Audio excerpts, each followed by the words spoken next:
안녕하십니까, 이동환 TV입니다. 오늘은 과거를 잊어서는 안 된다는 얘기를 하고자 합니다. 구독 꼭 눌러주시기 바랍니다. 환양년이란 남녀관계가 복잡한 여자를 말합니다. 호로 자식은 버릇이 없는 사람을 욕할 때 쓰는 말입니다. 이 말이 유래된 배후에는 기막힌 역사적 사연이 어려 있습니다.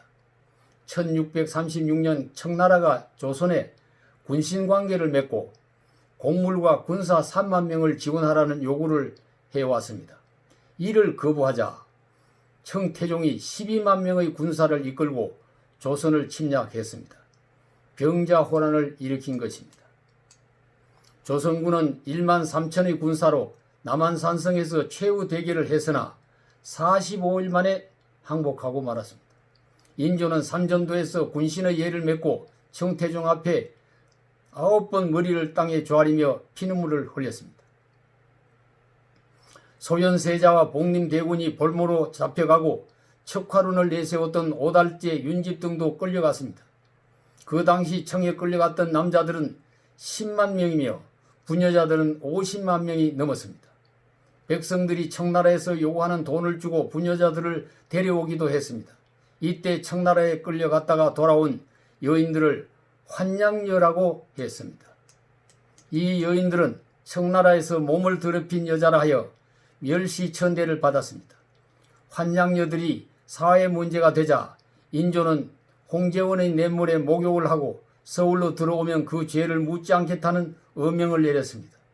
그러면서 다시 환양녀들의 정조를 거론하는 자는 엄벌을 하겠다고 하였습니다. 그런 조치를 내렸는데도 환양녀에 대한 핍박은 그치지 않았습니다. 그들의 남편들은 왕명 때문에 이혼은 못하고 다른 첩을 두고 돌보지 않았으며 가전 핑계를 대서 스스로 집을 나가게 했습니다. 시집을 가지 않은 처녀들은 스스로 자결하게 하거나 문중을 더럽혔다며 쫓겨났습니다. 청나라에서 아이를 베고 돌아와 낳게 된 아이를 호로 자식이라고 했습니다. 오랑캐의 자식이라며 냉대했습니다.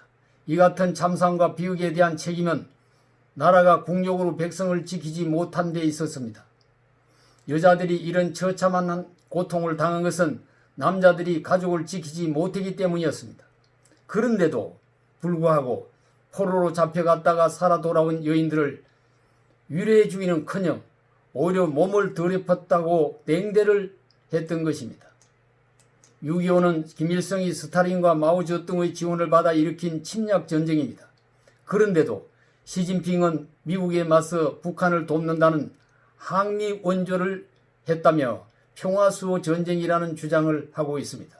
지난 10월 7일 방탄소년단 BTS가 코리안 소사이어티가 수여하는 벤플리트 상을 받으면서 올해는 한국전쟁 70주년 미국과 한국이 함께 겪었던 그 고난의 역사와 희생을 영원히 기억해야 한다는 말에 중국의 네티즌들이 중국이 6.25 때 조선을 도왔는데 미국만 거론하느냐며 BTS를 비난했습니다. 세계 언론으로부터 중국은 차이 파시즘에 빠져 있다고 비판을 받았습니다. 가슴 아픈 위안부에 대한 책임이 일본에 있다면 처참한 환양녀에 대한 책임은 중국에 있습니다. 6.25 전쟁으로 인해 100만 명이 희생되고 1000만 명의 이상 가족이 생겨난 것이 중공군의 침략 때문이었습니다. 우리나라가 겪은 930번의 외침은 대부분 중국의 침략이었습니다. 지금도 중국은 6.25를 평화전쟁이라 하고 한국을 과거 중국의 속국이었다는 말을 하고 방어무기인 사드 배치에 대한 보복을 하고 있습니다. 우리 대통령의 중국 방문 시에 홀대를 하고 한국 답방을 놓고 폼을 잡고 있습니다. 정부가 남북관계를 위해 친중정책을 지향하다가 한미관계가 무너진다면 중국이 우리를 도와주지 않을 것입니다. 군신관계를 맺고 조공을 바치고 여자도 또 바치라고 할지 모릅니다. 과거의 침략에 대해 보복하지는 않는다 하더라도 과거를 결코 잊어서는 안 되는 것입니다. 우리에게 잘못한 이웃 나라의 과거는 잊어버리고 우리끼리 잘못한 것만 들추어내어 서로 정죄하고 치고받고 싸우고 있다면 이는 또다시 환양녀 호로 자식을 우리가 만들어 심판하자는 꼴이 되는 것입니다.